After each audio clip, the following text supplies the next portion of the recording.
छत्रपती शिवाजी महाराज हे नाव उच्चारताच आपल्या डोळ्यांसमोर उभा राहतो तो एक अफाट शौर्याचा आणि पराक्रमाचा इतिहास. पण या सगळ्या लोकप्रिय कथा आणि आख्यायिकांच्या पलीकडे जाऊन पाहिलं तर खऱ्या अर्थाने शिवाजी महाराज कोण होते? आजच्या या विशेष विश्लेषणामध्ये आपण याच अत्यंत महत्त्वाच्या प्रश्नाचा अगदी मुळापासून वेध घेणार आहोत.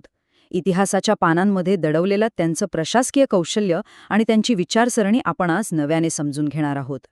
तर आपल्या या विश्लेषणाचा मुख्य आधार आहे गोविंद पानसरे यांचं अत्यंत गाजलेलं पुस्तक शिवाजी कोण होता.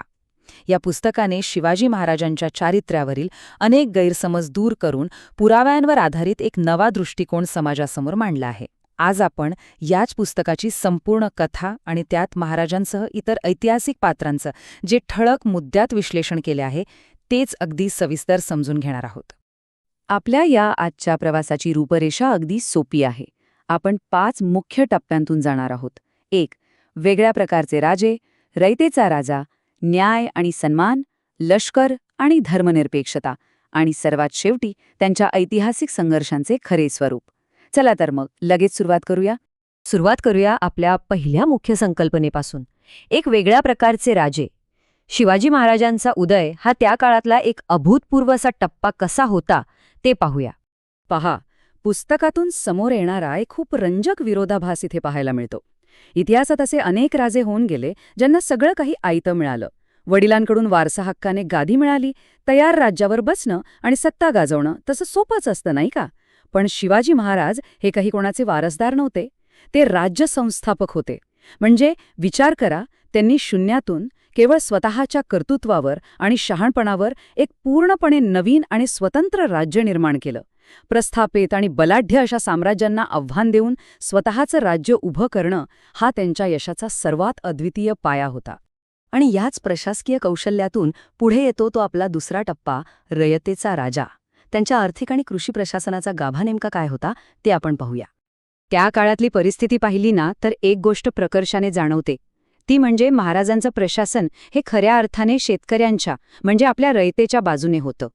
तत्कालीन व्यवस्थेत जमीनदार, वतनदार हे रयतेचं प्रचंड शोषण करायचे. पण महाराजांनी या जुलमी व्यवस्थेला थेट आव्हान दिलं. त्यांनी रयतेशी थेट संपर्क प्रस्थापित केला आणि शेतकऱ्याला केंद्रस्थानी ठेवून एक अतिशय न्याय्य आणि संरक्षक प्रशासकीय व्यवस्था निर्माण केली. हे साध्य करण्यासाठी त्यांनी नक्की काय केलं? तर त्यांनी थेट जमीनदारी आणि वतनदारी व्यवस्थाच मोडून काढली. वतनदारांचा जमिनीवरचा अनियंत्रित ताबा आणि त्यांची मनमानी कर वसुली पूर्णपणे बंद केली. त्याऐवजी प्रत्यक्षात किती पीक आलंय त्याची पाहणी करायची आणि मगच अत्यंत न्याय्य पद्धतीने कर लावायचा. ही नवी पद्धत त्यांनी सुरू केली. म्हणजे आता शेतकऱ्याचा उत्पन्नावर वतनदाराचा नाही तर थेट राज्याचा नियम लागू झाला.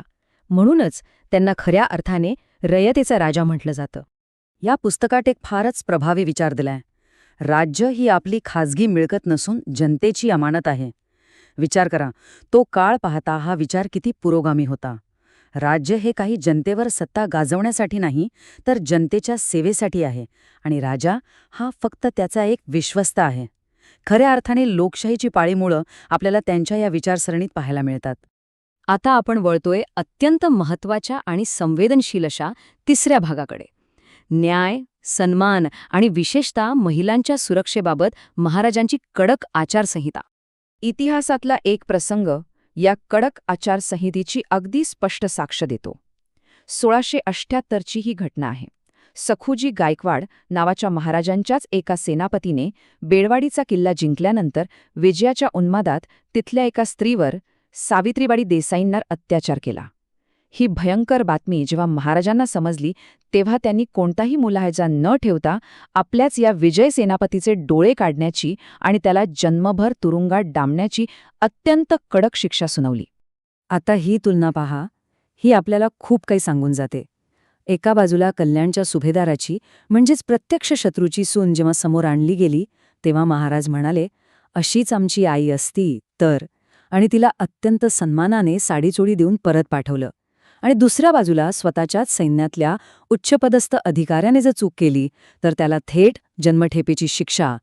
त्यांचा न्यायाचा आणि महिलांच्या सन्मानाचा निकष हा शत्रू किंवा मित्र बघून कधीच बदलला नाही. तो सर्वांसाठी एकसारखा आणि निरपेक्ष होता. चला आता त्यांच्या प्रशासनाच्या आणखी एका स्तंभाकडे वळूया, लष्करी शिस्त आणि धर्मनिरपेक्षता. त्यांच्या सैन्याच्या रचनेबद्दल समाजात जे काही समज-गैरसमज आहेत ते आता आपण पाहूया. हा एक असा प्रश्न आहे जो आजकाल वारंवार विचारला जातो आणि याच प्रश्नात इतिहासाचं खरंच चित्र दडलंय. लोकप्रिय मिथकांनुसार असं मानलं जातं की शिवाजी महाराजांनी इस्लाम विरुद्ध धर्मयुद्ध पुकारलं होतं. पण ऐतिहासिक सत्य खरोखरच असं आहे का? चला पुराव्यांच्या आधारे हे तपासून पाहूया. सर्वांत लक्षवेधी आणि अनेकांसाठी धक्कादायक गोष्ट अशी आहे की महाराजांच्या पदरी अनेक मुस्लिम सरदार अत्यंत महत्त्वाच्या आणि विश्वासाच्या पदांवर होते. याचं सगळ्यात मोठं उदाहरण म्हणजे इब्राहिम खान. युद्धात ज्याला सर्वात जास्त महत्त्व असतं तो तोफखाना, आणि त्या तोफखानाचा प्रमुख हा एक मुस्लिम सरदार होता. आता तुम्हीच विचार करा, जर हे धर्मयुद्ध असतं तर राज्याच्या संरक्षणाची इतकी मोठी जबाबदारी महाराजांनी एका मुस्लिम सेनापतीवर सोपवली असती का? नक्कीच नाही. यासोबतच आणखी एक पुरावा मिळतो तो समकालीन मुस्लिम इतिहासकार खाफी खान याच्याकडून, जो स्वतः महाराजांचा एक कडवा टीकाकार होता. तरीही त्याने महाराजांच्या लष्करी शिस्तीचं कौतुक केलंय. महाराजांनी आपल्या सैन्याला सक्त ताकीद दिली होती की मोहिमेवर असताना कोणत्याही मशिदीला धक्का लागता कामा नये. कुराणाची प्रत सापडल्यास तिचा पूर्ण सन्मान करून ती मुस्लिम बांधवांच्या स्वाधीन करावी आणि कोणत्याही धर्माच्या महिलांना कोणताही त्रास देऊ नये. एका टीकाकाराने अशी नोंद ठेवणं हे खूपच विशेष आहे. तर मग जर हे धर्मयुद्ध नव्हतं तर तो संघर्ष नेमका कशाचा होता? हेच आपण आपल्या 5व्या भागात पाहणार आहोत. संघर्षाचे खरे स्वरूप, मिथक विरुद्ध वास्तव. पानसरे यांचं पुस्तक याच संघर्षाचं अचूक राजकीय विश्लेषण करतं. पहा, आपण इतिहासाकडे कोणत्या चष्म्यातून पाहतो हे खूप महत्त्वाचं आहे. लोकप्रिय गैरसमज असा आहे की तो काळ हिंदू आणि मुस्लिम यांच्यातल्या धार्मिक युद्धांचा होता.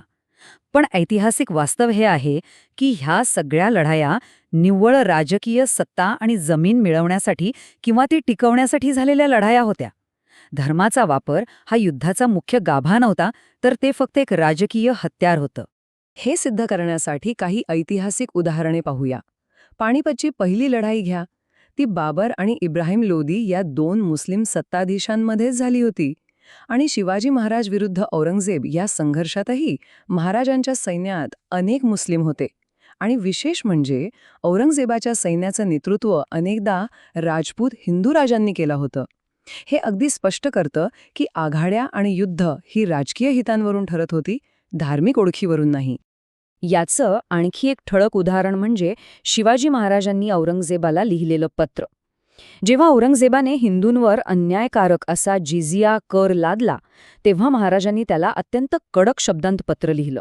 पण विशेष गोष्ट म्हणजे या पत्रात त्यांनी फक्त जिझियालाच विरोध केला नाही, तर औरंगजेबाचे खापर पणजोबा मुघल सम्राट अकबर यांच्या सर्वसमावेशक आणि धर्मनिरपेक्ष धोरणांची तोंड भरून स्तुती केली.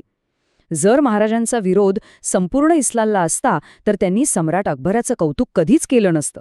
त्यांचा विरोध हा अन्यायाला होता, धर्माला नाही. चला आता आपण ह्या विश्लेषणाच्या अंतिम टप्प्याकडे वळूया. पानसरे यांच्या या सविस्तर विश्लेषणातून आपण महाराजांचा खरा वारसा नेमका काय आहे तो समजून घेऊया. हा जो महाराजांचा वारसा आहे ना, तो केवळ तलवारीच्या पातीवर उभा नाही आहे. शिवाजी महाराज हे एक द्रष्टे राज्य संस्थापक होते, ज्यांनी प्रस्थापित जुलमी व्यवस्था मोडून काढली. ते रयतेचे म्हणजेच आपल्या सामान्य शेतकऱ्यांचे सच्चे रक्षक होते. त्यांनी महिलांसाठी न्यायाचा एक सर्वोच्च आणि कठोर आदर्श उभा केला आणि प्रशासनात एक उत्तम धर्मनिरपेक्ष, सर्वसमावेशक दृष्टिकोन ठेवला. म्हणूनच त्यांच्या रयतेचा राजा असण्याचं खरं सार हे त्यांच्या समान आणि न्याय्य प्रशासनात आहे. सर्वांसाठी समान न्याय, प्रजेचं कल्याण आणि कोणत्याही प्रकारच्या शोषणाला कडाडून विरोध हेच त्यांच्या स्वराज्याचं खरं बलस्थान होतं आणि तेच या पुस्तकातून ठळकपणे समोर येतं. आणि जाता जाता या संपूर्ण विश्लेषणानंतर एक अत्यंत महत्त्वाचा विचार आपण सर्वांनी करायला हवा.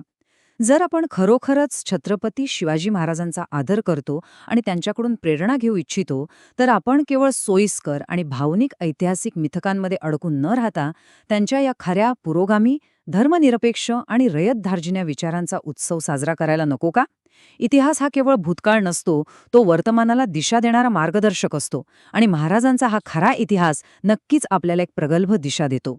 याच विचारासोबत आजचे हे सविस्तर विश्लेषण आपण इथेच थांबूया.